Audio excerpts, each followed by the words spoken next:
புலமைக்கூடம் YouTube சேனலூடாக இன்றைய தினம் வாழ்த்தட்டை வினாவுக்கான விளக்கத்தை உங்களுக்கு தருவதற்கு வந்திருக்கின்றோம். அந்த வகையிலே பார்வையாளர்கள் 2026 ஆண்டு பொங்கல் விழா 6 நண்பர்கள் தங்களுக்குள் வாழ்த்து அட்டைகளை பரிமாறிக்கொண்டனர். அங்கு பரிமாறப்பட்ட மொத்த வாழ்த்து அட்டைகளை தெரியும். இங்கே பார்வையாளர்கள் இது ஒரு 2 படிமுறை உங்களுக்கு டெக்னிக்காக நாங்கள் பயன்படுத்தலாம். முதலாவது என்ன செய்யணும்னு சொன்னால், அங்கு எத்தனை நண்பர்கள் இருக்கிறார்கள் என்பதை கண்டுபிடிக்க வேண்டும். முதலாவது படிமுறை அதுதான்.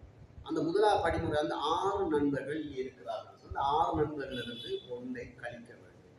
முதலாவது படிமுறை 6 நண்பர்களிலிருந்து 1 கழிக்க வேண்டும். ஆகவே 5. இரண்டாவது படிமுறை மொத்த நண்பர்கள் அல்லது மொத்த நபர்களை கழித்து வந்த விடையோடு பெருக்குதல் வேண்டும். 6 × 5 30.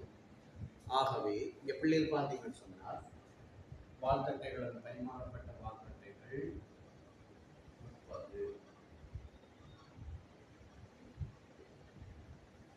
பாருங்க பிள்ளைகள், வினாவுண்டு வரக்குள்ள நாங்கள் 2 படிமுறைகளுக்குள்ளாக அந்த விடையை நாங்கள் செய்யக்கூடிய மாதிரி இருக்கும். முதலாவது மொத்த நண்பர்களிலிருந்து 1 கழிக்க வேண்டும் 5.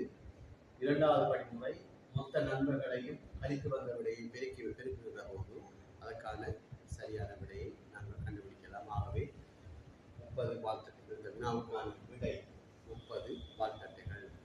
எனவே இவ்வாறு இந்த டெக்னிக்கை பயன்படுத்தி நீங்கள் இந்த வினாவுக்கான விடையிட அடைவீர்கள். மற்றும் ஒரு காணொலியில் உங்களுக்கு கைகுலுக்கல் தொடர்பான வினாவை நாங்கள் பார்ப்பதற்கு விளைகின்றேன். உங்களுக்கு விடைபெறுகிறேன்.